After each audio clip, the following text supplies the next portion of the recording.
So I have put together a panel of 3 of our members, Bruce Hawker from Fine and Country Algarve, Rafael Sena from Goldcrest Real Estate, who also know a lot about Porto and the interior, and I've asked our member Marcus Drummond, who runs Vic Properties for the Lisbon area, to come and join me on stage. If you 3 gentlemen wouldn't mind coming to join me now, perching on these very comfortable white chairs, and we're very briefly going to ask them a few questions. I will be asking them each a few questions, very briefly, and then we will be finishing for our coffee break. So, yes, Bruce, then Rafael, then Marcus. There's a reason for this, as you will see. So, ladies and gentlemen, firstly I'd like to introduce Bruce Hawker, who's the Director of Fine and Country Algarve. Now, Bruce, tell us a little bit about Fine and Country. Why are you in Portugal? What you do there? What does Fine and Country do? What do you specialise in? Tell us a little bit. Oh, is it on, Luke? Hello? Yes. Yeah. Okay. Good morning, everybody. So, Fine and Country in the UK, I'm sure many of you know Fine and Country. There are 200 Fine and Country offices, over 200 Fine and Country offices around the UK. And we are a real estate agency network specialising in the upper quartile of the market. My wife and I started Fine and Country in the Algarve 9 years ago. My wife Zoe on the stand next door has been in property for many, many years. And before that, I've been in publishing for most of my life, but also obviously now in the property business. We have 3 offices along the Algarve, in Tavira in the east, Almansil in the middle, covering the famous Golden Triangle, and Carvuero covering the west. So we sell everything from high-end villas to new developments. We also specialise in really individual resale villas, I would say, is the vast majority of our market. Again, normally in the upper quartile of the market. Okay, so I know you've given us a couple of slides just to illustrate the sort of properties that you work on. These are gorgeous, clearly. This is actually all my property. I've got to get this up on the phone because I don't know the property myself, but I know lots about it. And it's sold. Yeah, well, I know about this property specifically because this actually came to us via a Fine and Country agent in the UK. A client of theirs had the villa for sale, and they placed it on the market with us a few months ago, and we very, very quickly found a buyer. But this is the kind of property that's really in high demand at the moment from buyers, people who are really looking to capitalise on their investment. So it's an old villa. It was built in 1988. And this is a typical example of a UK family, UK owners who bought the property back then, bought the land back then, when it was possible to build in land. This is in Bulicem, so just behind Albufeira in the hills. It's a beautiful area, typical local villages nearby, less than 10 minutes drive to the coast. It's on a 4,000 square metre plot, so lots of land, lots of lovely natural trees. But you can't build this anymore. The planning regulations no longer allow for this type of property to be built in a location such as this. So this is on the market for $790,000. It's a 5-bedroom villa. I've lost it again here. It's a it's a 5-bedroom villa, and we sold it for just under the asking price. And the person who bought it was buying it basically as what we would call a doer-upper in the UK. So it needs about 300,000 spending on it. We sold it for just under the 790 asking price. But by the time that 300,000 has been spent on this property, it will easily be worth 1.6 million. And we could sell it very, very quickly because people who are coming to us normally are looking for new villas that are ready to move into. So one thing I would say is don't be blinded by the new. If you have the time, if you've got the vision and the will to get into doing upper property, there are great opportunities still existing along the coast in similar plots like this. Okay, we've got one other slide, which tell us very briefly about that before we move on. This is this isn't really a doer-upper. This is a villa which is on the market for 2.2 million, which I do actually know because it's very close to where I live. It's on a large plot, beautiful ocean views. It's actually a huge villa. It's nearly 800 square metres. It's up to 2.2 million, but again, it needs changes and it's an opportunity. This was built in 1990 by a wealthy UK family. It's a large property, as you can see. The bedrooms are huge, the bathrooms are huge, all done out in natural stone. It just needs new windows and it needs just a bit of TLC, and it could easily be worth 3 or 3.5 million. There are great opportunities like this, and so these are interesting. One of your lines. messages today. Okay, well, we can see, Bruce, that clearly the Algarve does offer a range of properties. Fine and Country has a range of properties too. You've shown us two different price ranges, but I'd also like to now introduce us to our second expert, who's going to talk to us a little bit about the rest of Portugal, which is clearly different price points. So we've asked our chamber member, Rafael Sena, who's the country manager of Goldcrest Real Estate, part of Global Citizen Solutions. Rafael, tell us a little bit about yourself. How does Goldcrest, what does Goldcrest do for a living, and what parts of Portugal do you cover? Hello. Good morning, everyone, and thank you for the invite. You're probably expecting a prettier face. We were expecting Patricia, but unfortunately couldn't come, which gave me the honor to speak to you all. Well, Goldcrest is a brand that was originally a real estate department of Global Citizen Solutions, which is an immigration company that also assists international buyers, and organically Goldcrest became a brand on its own. We last year helped around 300 families on buying properties in Portugal. We cover the whole country. We have our office is in Lisbon originally, and we have about 8 consultants there, one in Porto and one in Algarve. Basically, Goldcrest assists and look for the buyer, helping, providing local knowledge, also market insight, helping design the strategy of acquiring a property in Portugal. We know how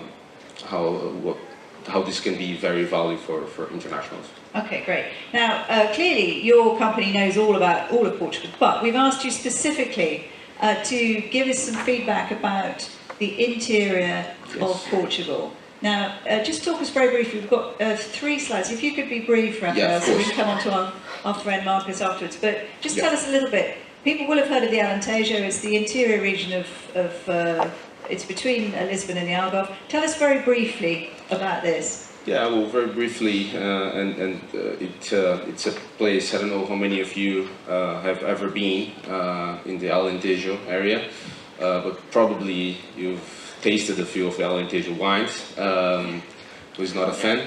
And so there's here examples of places, beach, a coastal area of the Alantajo, like Comporta, which is one of the trendiest beach places in Portugal currently.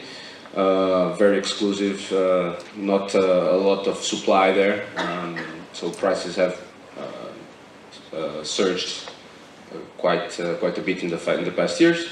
Also brought there's a city right next to it that's been growing a lot, especially due to the changes in the investors' visa that have been shifting investment from the city centers to the interior of the country. And some of the cities like Alcácer have been benefiting a lot from this, so good value for money there. Okay.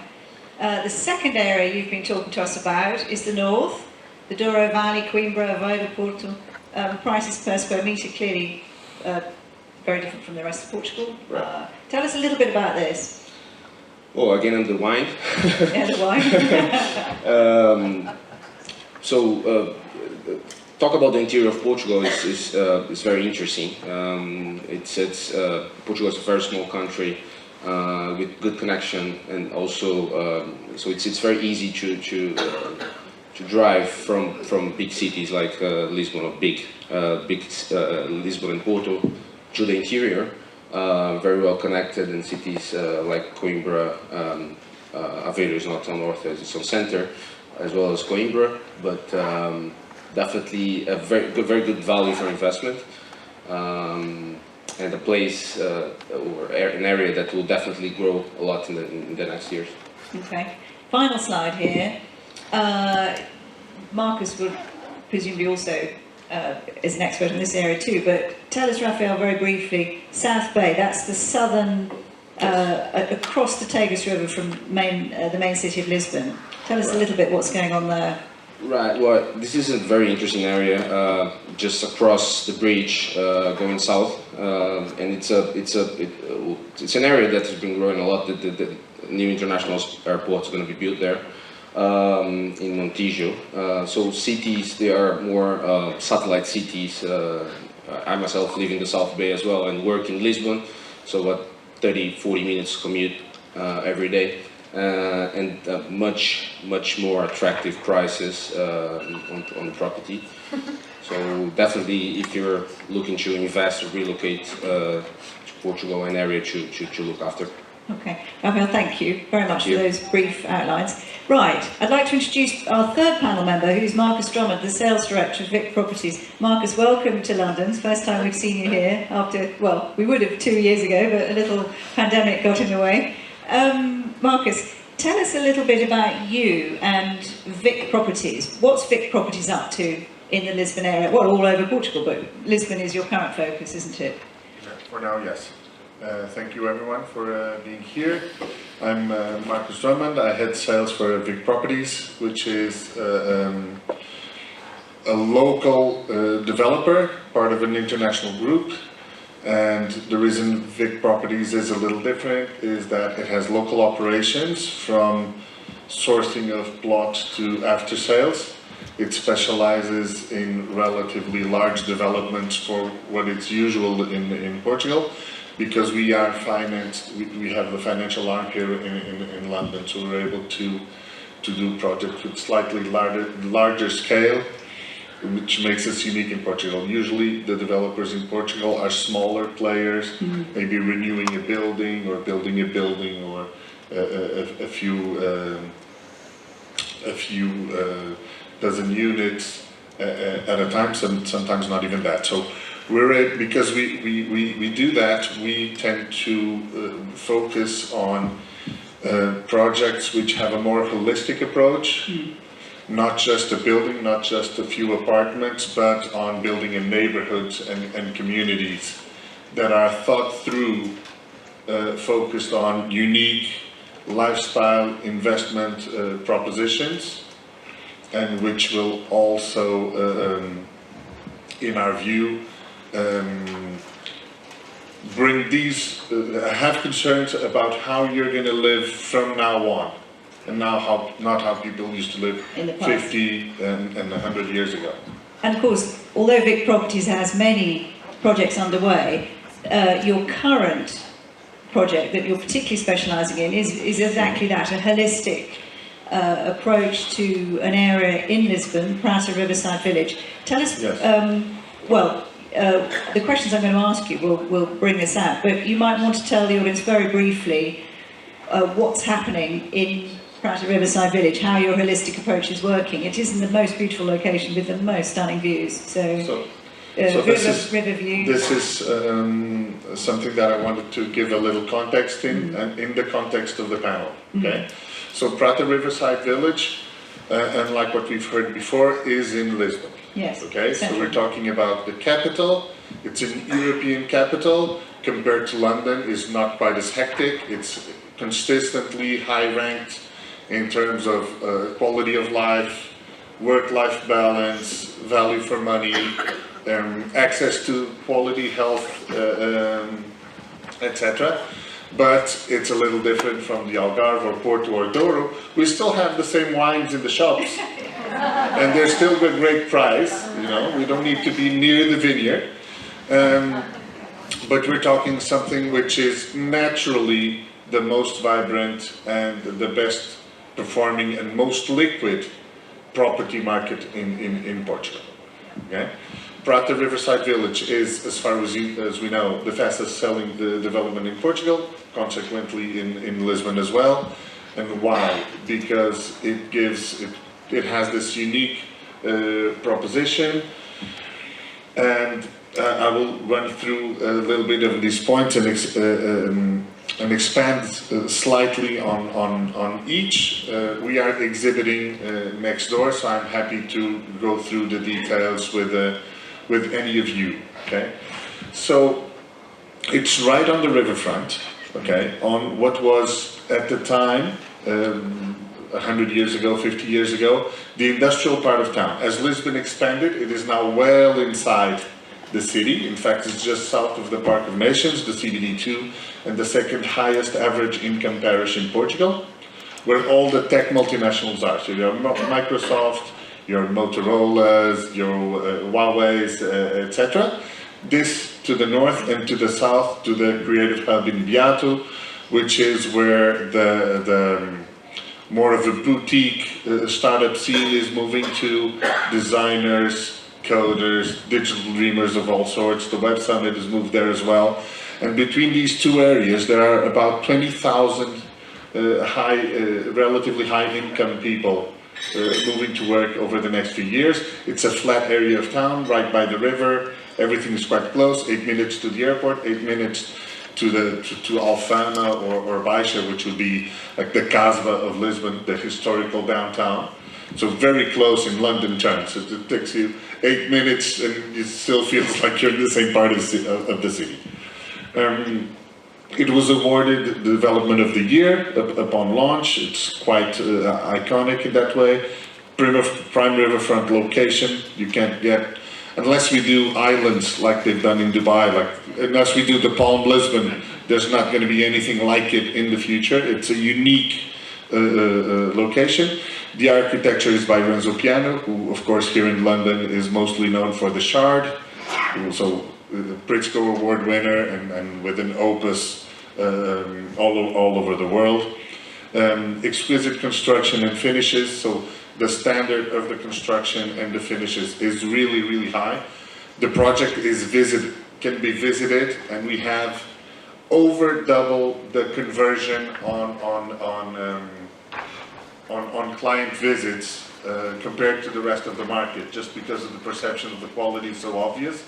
The finishes have input by Renzo Piano himself. It will be, once it's finished, we are now in the third stage. We have over 200 apartments sold, and we have approximately 120 in the market right now. It will be around 800 apartments and 120 shops. So it will be a neighborhood, as the name says, a red eye, a neighborhood village in itself, and it's shaping up quite fast. It will be finished, fully finished, the last stages, which are not yet on sale, in 2024, right at the end of 2024. Just as a curiosity, we have now over 30 nationalities of buyers, so we have over 50% Portuguese, but then after those, it can be anywhere from Chile and Canada to Korea. Okay. I actually challenged someone to come and visit us today from a country where we haven't had a buyer before. Actually, yes, carry on. So some of the buyers who are already living in the first stages call it the United Nations of Prata. I can imagine. That brings me on to the next question I was going to ask you, Marcus, which is how do you see life in Lisbon developing in the near future? I mean, it's clear Lisbon is becoming a multicultural city. It's the hub of Portugal. The British are big owners in Lisbon, but many other nationalities. What do you see the near-term future of Lisbon to be? So, in terms of Lisbon has transformed itself over the last 10 years. Okay, today is a much more open city than before. It's a much more international city than it was before. In terms of how it relates to the British were historically more focused in the Algarve, and perhaps still are. But it's a different proposition altogether, because it's a second home living, even if it's your first home. So if that's what you want, the Algarve is a different lifestyle. However, many people, even retirees, are now focusing on Lisbon and the coast, just because they want to have, they still want to be relaxed, because Lisbon is quite laid back, but they want to be able to go to the opera, to go to a concert, to have a big private top-of-the-range hospital to go to. Healthcare costs in Portugal are extremely low, as you know, just to give you an example. Private health insurance, for me, my wife and my 2 children, is under 150 euros a month. But what we are seeing now is a lot of people who they still want to be relaxed, they want to feel like they are not in the UK anymore, but they still want to be in a capital, with frontline access to capital living. However, keep in mind that in Lisbon, because we're in Portugal, it's still quite Californian in that way.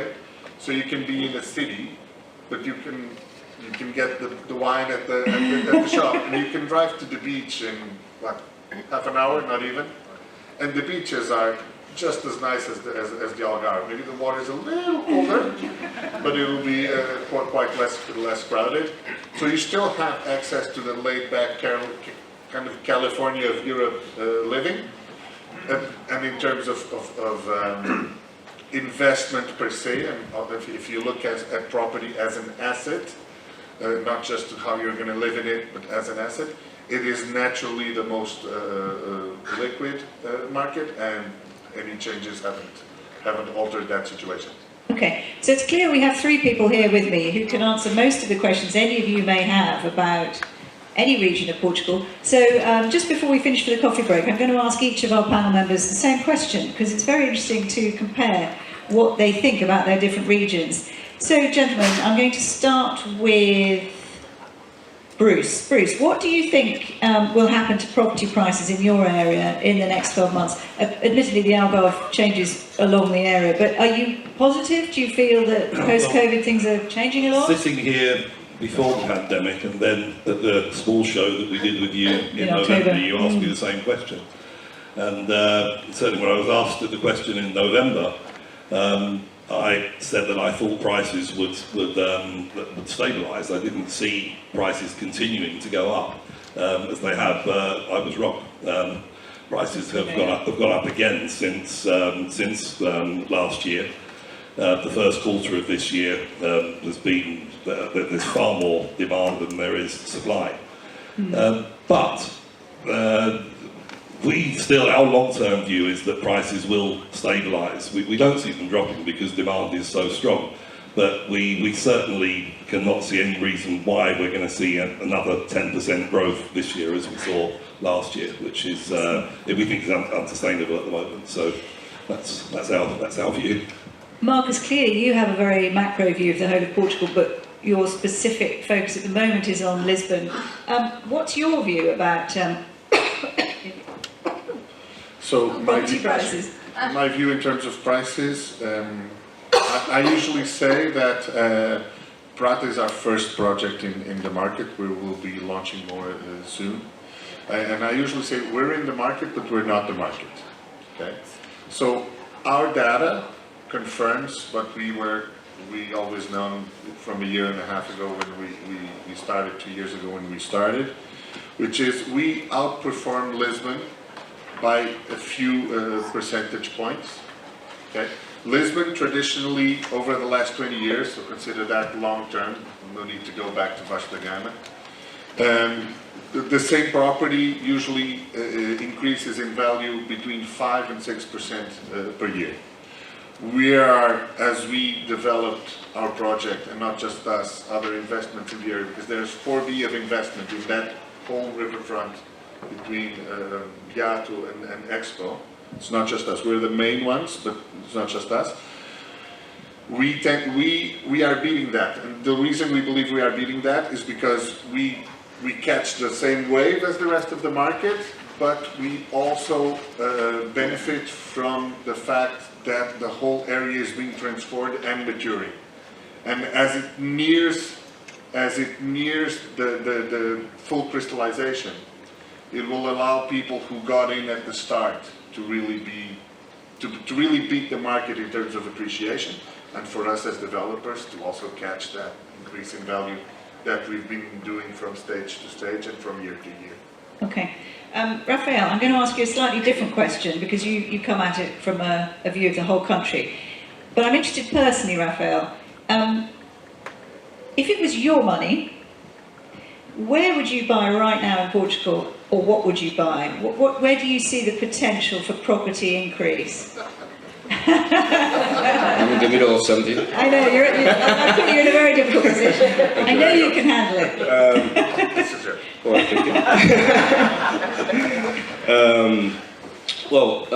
thank you. I think there are two ways of looking at it.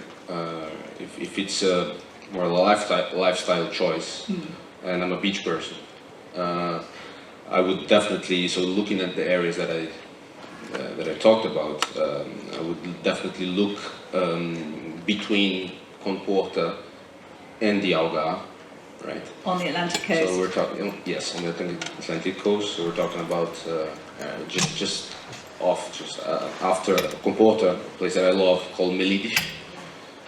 Great potential, so yes, as a lifestyle choice. If it's more like an investment choice, I would definitely pick the South Bay of Lisbon. Oh, you would? Okay. Yes, Yeah. it's one area that there's a place there called Barreiro, which is one of the parishes that it's actually the area that most appreciated in the past 5 years in the whole Portugal. So so yeah. So there's, as our panel have explained, there are various options for you in Portugal. Now, ladies and gentlemen, I have to say we are now finishing this part of the seminar. Just a reminder, you've heard our discussion about all the properties for sale in Portugal at the moment. You've got 3 experts here who will happily answer any of your questions on their stand next door.